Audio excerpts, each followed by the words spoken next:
straighter, but able to pick it out of the infield. Parker Kligerman's gone over 15. Hard not to notice that. Fire and smoke. They're taking that fire down to the infield right now. Full resources going there. Besides the fact, guys, where that car is stopped, it's kind of hidden away, and everybody's coming from pit road, so that's kind of a hazard. That is why the practice is stopped Good luck, for car. the second time today. I'm gonna be Fox.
Hey everybody, welcome back to another Diecast review.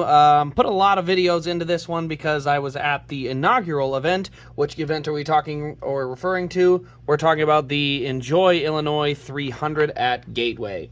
So I do have this here. You can see the Enjoy Illinois 300 pin.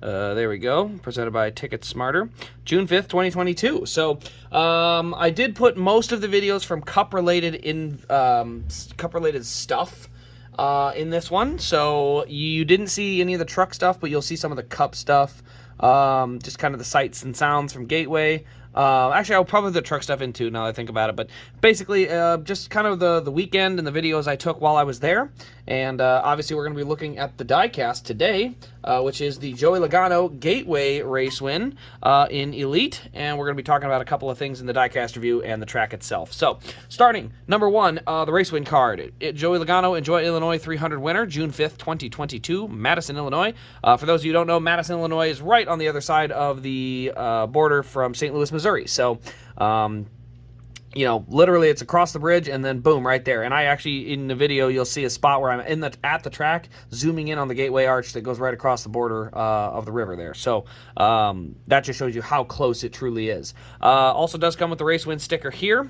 And then, like I said, I do have the pin from this event because I was there. And then that pin will also be in the case of the Seen in Person. And now we're down to our last two rows. Quick little blurb about the track. So I won't be going back this year. Gateway was a great experience. It was really fun. Promoters did a great job. But my seats, as you will probably notice by the video, couldn't see all that well. Really tough track to see at.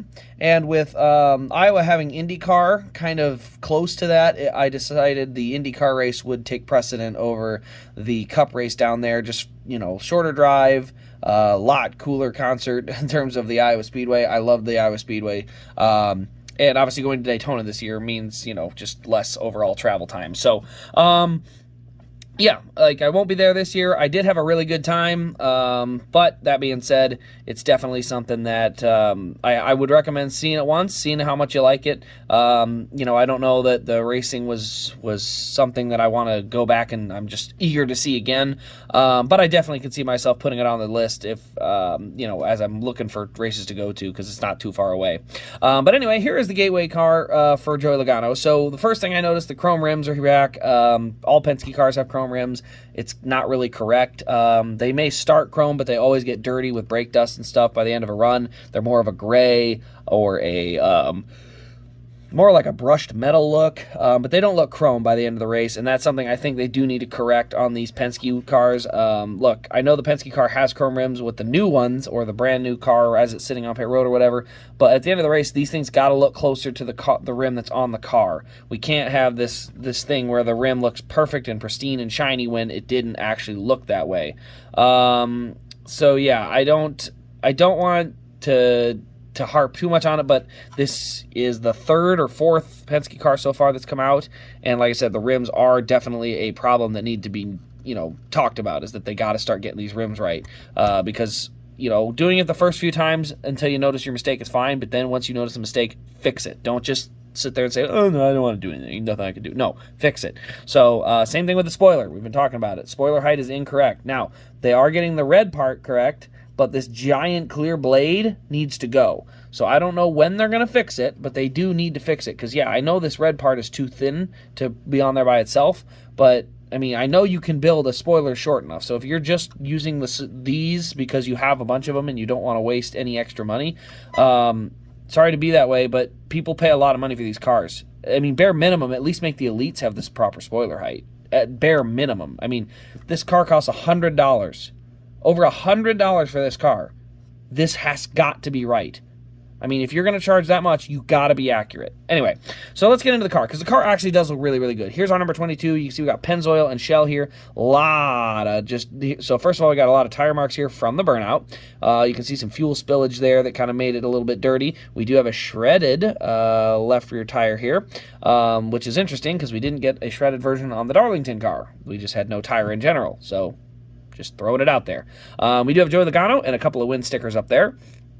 You see the antennas are installed, or I did put the antennas in on this car. I do that for the cars that I am keeping in my collection. If they're not, I don't like to take the antennas out of the bag, because that diecast that I review is going to be somebody else's collection, and I want them to have their antennas. Roof flaps do pop open there on the roof as well. I'm not going to tip it upside down because I don't want to lose the antennas. You can see the confetti colors here. You can see it's all sorts of colors. We got green, we got yellow, blue, orange, purple, like just all sorts of colors on the confetti here. Shell and Pennzoil. DIN number is 115. DIN number is element 115, for those of you that get the reference. Here on the back, you can see a couple of marks here on the bumper, but otherwise pretty clean. And then we do have the opening trunk that shows the fuel cell. Logano on the front and rear windows. We did talk about that a little bit. Onto the right side, you can see a lot of little rubber marks here from the burnout again. Looking pretty darn cool. Honestly, this is not a car that looked like it was going to have a lot of crazy detail, and it doesn't. But that being said, it does have some very nicely rounded detail. You can see just decent amount of rubber buildup there. You know, we got the tape here and the mark for where the jack post is. You can see on the right front corner here, as I get it lifted up there, you can see all the buildup on the right front corner. You can see some confetti down there. You can see actually a little bit of almost looks like a spot for the brake vents. You can see those holes on each side of the grill opening. Those are for cooling the brake lines. And then you see up here, we do have some rubber particles across the front and on the base of the hood. We got Pennzoil and nice big lettering across the whole hood, and then the two vents for the hood vents or air boxes. And then left front corner, we got the same thing as the right front corner, decent amount of buildup there as well. So, yeah, overall, it does have a functioning rear suspension and front turning suspension as well.